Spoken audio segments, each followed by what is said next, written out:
This is video 4 of session D in the Advantage Player training course. The session is about restrictions, and in this video we're going to talk about betting exchanges. So let's go back to the ROI pyramid. I have removed shop bookmakers and I've removed black market operators. So we're just really here looking at online soft bookmakers, shops and exchanges. And this return on investment pyramid shows that relative to the amount of time, effort, energy, the ROI, the return on investment, is highest at online soft bookmakers for reasons we outlined in video 2 of session 4. And then the ROI is next highest in shops.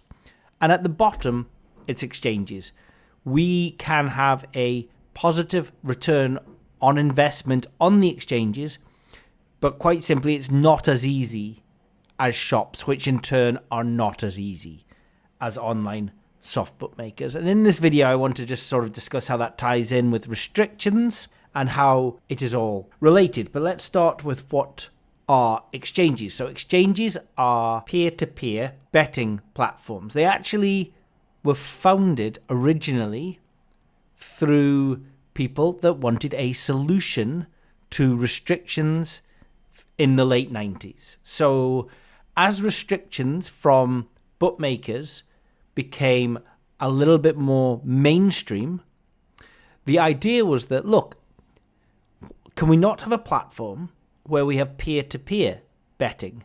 Let's say I fancy a horse at 7-4.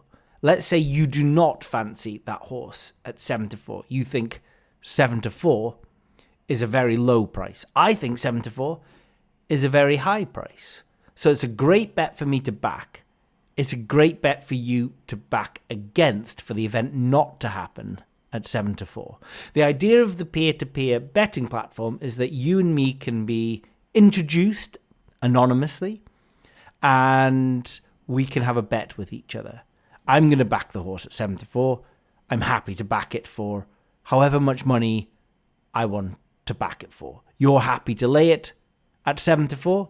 And so this introduction between you and me is facilitated, and the platform provider takes a percentage through commission, and this is their operating profit. Now, this makes sense on paper. That's a very reasonable way of finding a solution to the problem of restrictions when it's punter versus bookmaker, whether that's online or in shop. Because the online soft bookmaker and the shop, they have no interest in laying winning punters over and over again. But why can't winning punters be removed from the equation and just two anonymous people put bets up, one at a lay, one at a back, and be brought together? It doesn't matter if the punter is a winning punter or not, if those odds are attractive to both parties. Who cares if the punter is net £1 million up or £1 million down? The only thing those two parties care about is whether they think 7-4 is backable or layable. And when you have two opposing opinions, one that thinks it's backable and one that thinks it's layable, then it solves the problem of winning punters. At least it does on paper. I mean, do remember, all betting is a zero-sum game. Against the bookmaker, they want that profit to be on their side of the fence. In the exchanges, somebody has to win, somebody has to lose. And the ecosystem is quite a complicated thing to get right. You can't have too many winners. If you have too many winners, who is losing? Who is providing the liquidity for which the winners are winning? Somebody has to be losing if somebody is winning. It is a zero-sum game, especially with commission on top. In fact, with commission factored in, there are going to be more losers than winners. So you have to drive this ecosystem and keep it healthy. Let's have a look at exchanges in 2023. In the UK in 2023, we have 4 main betting exchanges. One of them is significantly bigger than the rest. Let's have a look at tonight's Serie A game between AC Milan and Salernitana at all 4 exchanges. If we just add up the back in the lay liquidity, we've got about £9,000 at 1.31 and 1.32 on AC Milan. This is Betfair. And Betfair is the behemoth. Betfair is the overwhelming majority of the market. It used to be a lot bigger in 2023. The alternatives have caught up, but there is still quite a large gap. So £9,000 on AC Milan versus Salernitana at Betfair. At Smarkets, which is Jason Trost's service, we have £5,000. Although there is an odd display anomaly at Smarkets where there is always more money available in the lay than there is in the back in almost every market. And I think there is a reason for this. I think they are wanting to persuade you to take the available back instead of trading for an available lay. And that can make quite a big difference if you were to do that. 1.31 over 1.32 is about 3% difference. 3% is quite a significant amount of money, or a significant amount of return, or a significant difference in odds in the long term. But there we go. We got about £5,000 at Smarkets. At Matchbook, we have about £4,300 on AC Milan. And at Betdac, we have about £5,000. So it's pretty similar between Betdac, Matchbook, and AC Milan. There will be a lot of APIs in the background that will be replenishing these odds, and a lot of cross-matching, and a lot of watching what's happening at the other exchanges. So, if we head back over to Betfair, were someone to come in with £20,000 at 1.32, and then the price changes up to 1.33, then you will see similar changes happen automatically at Smarkets, at Matchbook, at Betdac. How can we profit and how can we get around restrictions at exchanges? It's not completely clear-cut. It isn't the case that we can just bet and win and continue to win. But before we discuss the longevity and the sustainability of betting on the exchanges, let's just have a look at the three main ways that we can profit. A lot of people, especially advantage players that came from a arbitrage and match betting background, will be familiar with betting exchanges where you can back perhaps AC Milan at a bookmaker at 1.35, and then we bet against at the exchange, and therefore we guarantee ourselves some profit. Now, if the lay price is an efficient price, then over infinite bets, we should only be down by the amount of commission we have paid. This is assuming that the lay price is an efficient price. An efficient price meaning the truest representation of fair odds, of accurate odds that represent the probability of the event happening. Now, are the lay odds the efficient odds? Not necessarily so. The efficient markets on the exchange, such as AC Milan, are efficient because of a theory that is known as the wisdom of the crowds. The wisdom of the crowds was perfectly summed up in a mathematical experiment on TV by the Marquis de Sade, who had a large jar of sweets and an audience full of people. And he asked the audience how many sweets were in the jar. And the range of guesses ranged from 50 sweets to 50,000 sweets, something like that. And if you took an average of all of the guesses, the average was very, very close to the actual number. So whilst in the crowd there were many people who were getting the estimate very, very wrong, the wisdom of the crowds, the wisdom of the collective group, was actually quite accurate. It is the same theory on the exchange. If someone thinks AC Milan are 1.01, that's great. But somebody else thinks they're 1.02, somebody else 1.03, and the back price starts to climb up. If someone's laying 1.04, well, someone else is going to come along and lay 1.05 because they're going to leapfrog that price because they're thinking 1.04 is too low. It's a little bit higher than that. Similarly, on the lay side, someone might want even money, and someone else will sit there and go, well, even money's crazy. I'll take 1.98. And someone else 1.9. And the price starts to converge on both the back side and the lay side until it reaches an efficient market. That is, that there is no gap between the back and the lay. So AC Milan has converged into 1.31 and 1.32. Anyone trying to lay at 1.01 now doesn't have a chance. Anyone trying to back at even money doesn't have a chance. The wisdom of the crowds has said that 1.31 to 1.32 is the efficient line for this game. Does that mean that it's 1.32 or 1.31? That's actually quite an important question. Is it the lay price, the actual price, the fair odds, the true odds? Is it the back price? Is it the midpoint?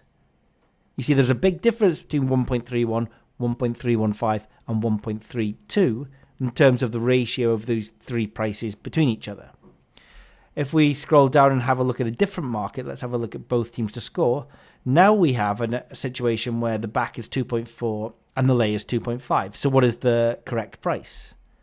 An arbitrage player, a match better, has probably got used to saying, well, the correct price is 2.5. But why isn't the correct price 2.4 or 2.45 or 2.42, somewhere in between that gap? In order to fully take advantage of the exchanges, we need to be coming into these markets with some sort of estimation of what the precise fair odds for both teams to score is. And we can't take this information from the exchange. Let's have a look at the graph.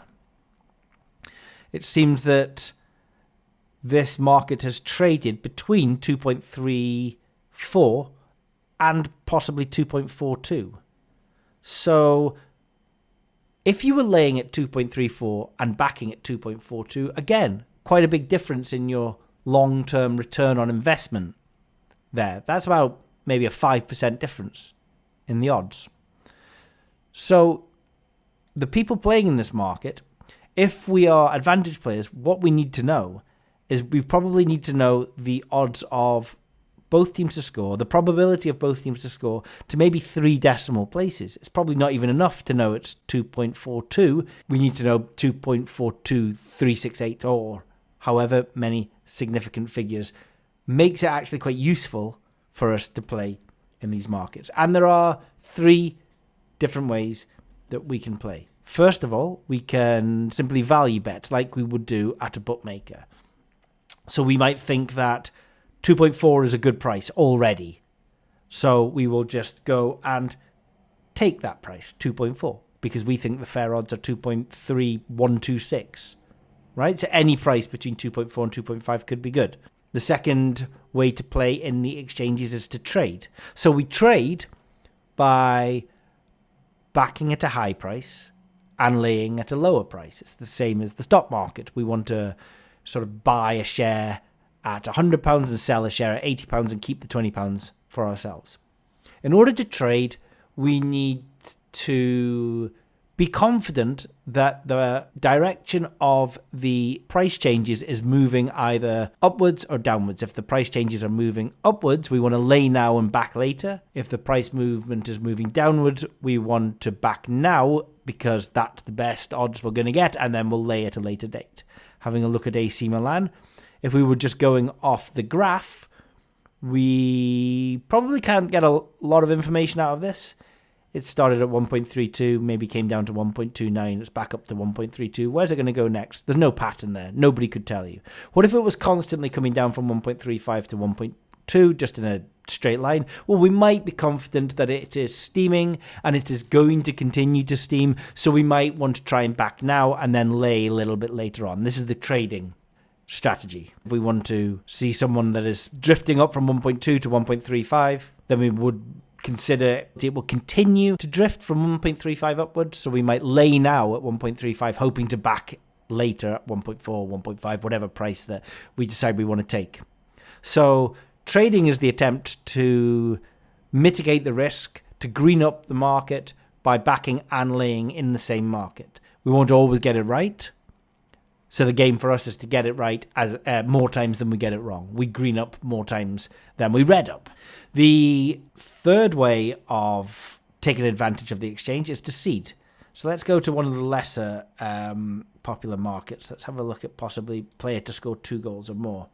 And nothing traded here, but we see that Zlatan Ibrahimovic has a back of 5.5 and no lay. Perhaps we've done some analytics, we've got an expected goals for Zlatan, and we've got a probability distribution that will take us from 0 goals to 1 goal to 2 goals. So we know that in our own modelling, Zlatan Ibrahimovic is 6.22222 to get 2 goals or more. In this instance, we would maybe want to seed the market and back up at 7, 8, or lay down at 5.6, 5.7, any price that really is low enough under what we make the fair odds. Let's have a look at some different markets on maybe Smarkets Exchange, which is a little bit less liquid. So here we have Salernitana to win both halves. There's nothing available in the back or the lay at yes or no. So we might consider the fair odds of this to be, I'm plucking a number out thin air here, 20.0. So we might want to lay, we might want to provide a back of 10.0 and hope that gets taken, or maybe trade a back price of 30 or 40. So both of those would be about 150% EV on either side. And this is seeding an empty market to take advantage of it. Similarly, Salernitana to score in both halves. Perhaps we think that the fair odds are 14. So this gap is so large, nothing has been traded, that the market is, for all intents and purposes, pretty empty. So we might want to back up at 18, lay down at 9, and see if we can seed these markets and get any of these prices to be taken. Knowledge of the fair odds is key, especially in value betting and seeding. Although in trading, it is still important to have some sort of idea. Even if we're trading, if the price is at 20 just now, and we think that the fair odds are 16, then we might be confident that if our fair odds are correct, the market is going to converge into our numbers. And so the price is going to continue to come down. It gives us some extra justification, not just in historical pattern recognition, but also our own estimates of what the fair odds are suggest that we have more confidence that we can predict the direction of travel of the price changes. And that can only but help us in trading. So knowledge of the fair odds is fundamental in both seeding markets and in value betting, and it is extremely useful. It's a very good tool to give us an additional edge when we are trading markets. So what are the advantages and disadvantages of using the exchange? If I look at the disadvantages first, okay, with bookmakers, both shop bookmakers and online soft bookmakers, the ability to compound value is significant. We create value in thin air when we compound value. If we take a 1.03 EV bet and a 1.03 second EV bet and we multiply them together, the product is more than the sum of the individual bets. Compounding as an advantage player, multiples, lucky 15s, trebles, full of plus EV bets is something that is very beneficial. On the exchange, I think it is possible in places like Smarkets to place multiples on the exchange, but generally the odds aren't as efficient as the efficient lines, and so we're not quite getting as good prices as we would want. I don't think it is possible. At Betfair, it was once upon a time, and I think they took away this functionality, and so compounding is something that generally doesn't exist on the exchanges. It does it in shops. Concessions don't generally exist. We don't get a bonus on our lucky 15 if we just get one winner. Well, we don't get a lucky 15 at all. We don't get double odds if our footballer scores a second goal. We just generally don't get a lot of rebates, a lot of concessions. Probably the best concession going on just now available to some people is maybe a 0% commission at places like Smarkets and Matchbook, as they try and attract a higher number of people to come away from Betfair to use those, but those won't be long-term offers. Whilst they exist, though, especially if you can just be getting efficient lines on things like the Champions League, there's no reason to think why just blindly betting at 0% on efficient lines should see you lose a significant amount of money in the long run. So it's something that can be used, definitely at least to play around with different markets, get used to the exchanges. And look, if you're not paying a commission on a large winning bet, at least in the short term, then all the better for you. On the exchanges, we unfortunately don't have the benefit of stale odds that we can see at bookmakers.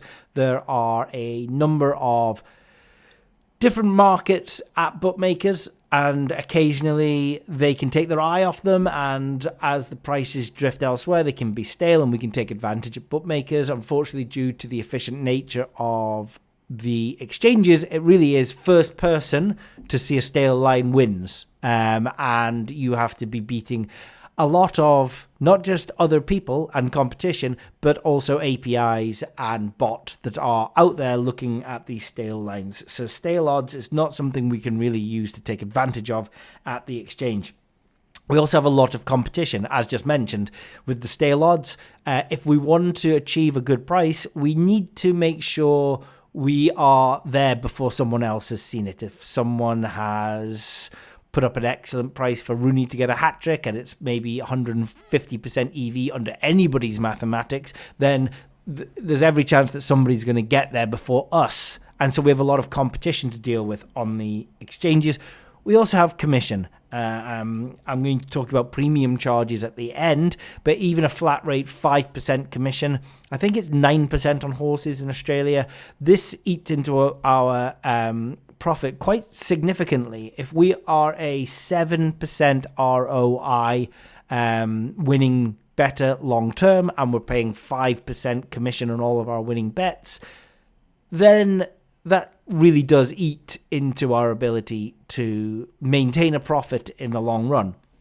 So all of these factors are a disadvantage of exchanges. Now, let's have a look at the advantages and see if they can outweigh these. Well, we're sort of restriction-free on the exchanges, whereas at Bet365, they might accept 20p on AC Milan to win tonight.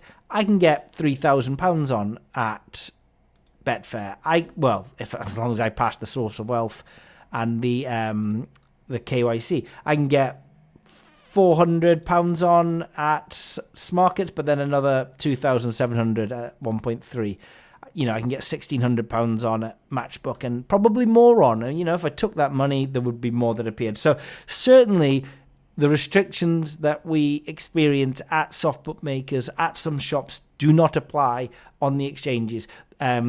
Because it's anonymous peer-to-peer betting, they're not looking at me going, well, you won your last 100 bets, so we're not going to lay you this price, we're going to lay you a different price. That simply doesn't exist. We have the advantage of trading, so there is cash out at bookmakers, but you should never take it because they are always offering not just a bad price, but they're actually compounding a bad price with a bad price. It's a terrible idea long-term to take any cash out offer, but on the exchanges we can.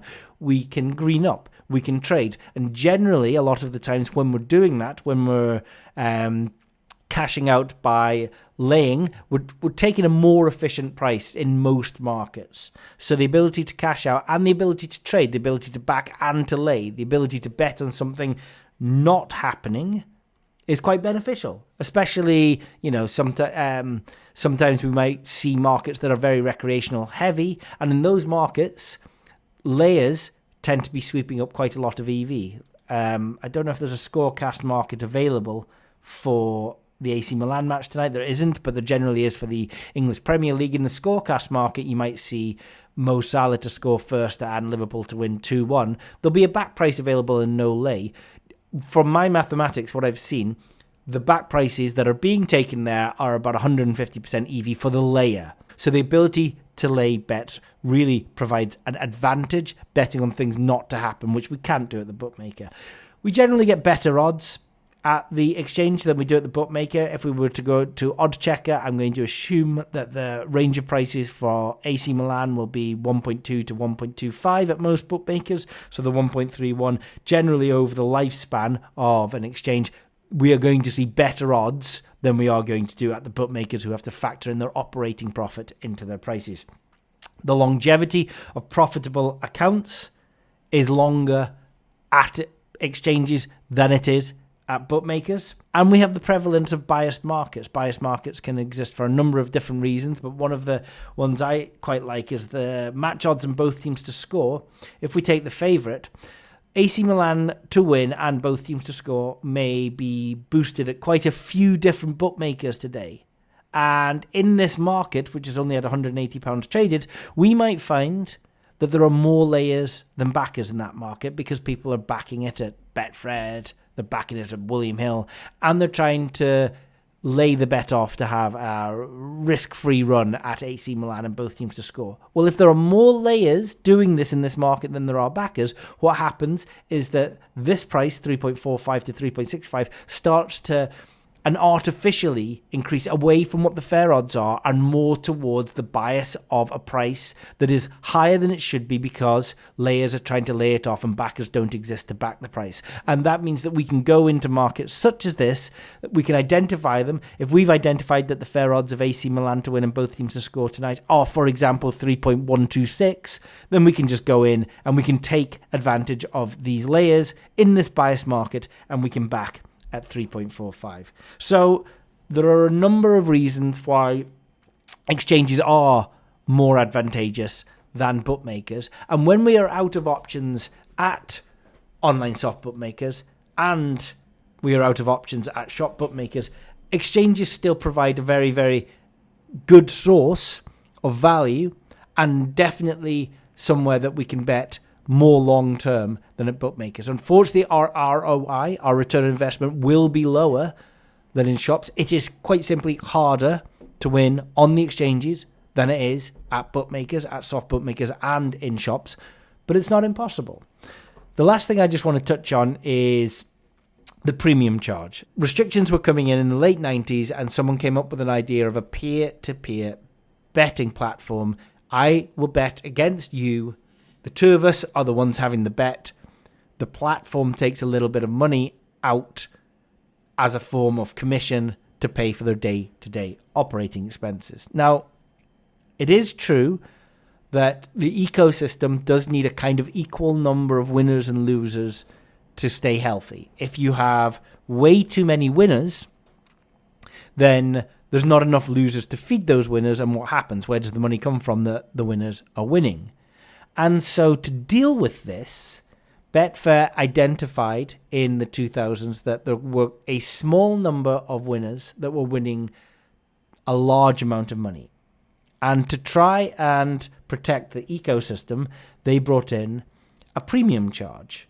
The premium charge, they say, is an additional charge which may be applied to a very small percentage, less than 0.5% of customers. The charge simply applies on accounts which make a persistent profit and meet a certain criteria. And in 2023, this criteria is that your account is in profit, your total charges generated are less than 20% of gross profits, and you bet on more than 250 markets. There's two further conditions that reduce the likelihood that you'll have to pay the premium charge. Any single win that constitutes more than 50% of your gross profits over the lifetime of your account will be excluded from the calculation, and each customer has a lifetime allowance of £1,000 of premium charges which can be incurred before any premium charge is paid. So that sounds fine. It sounds like you might not get caught up in something like that, right? Well, here is the issue.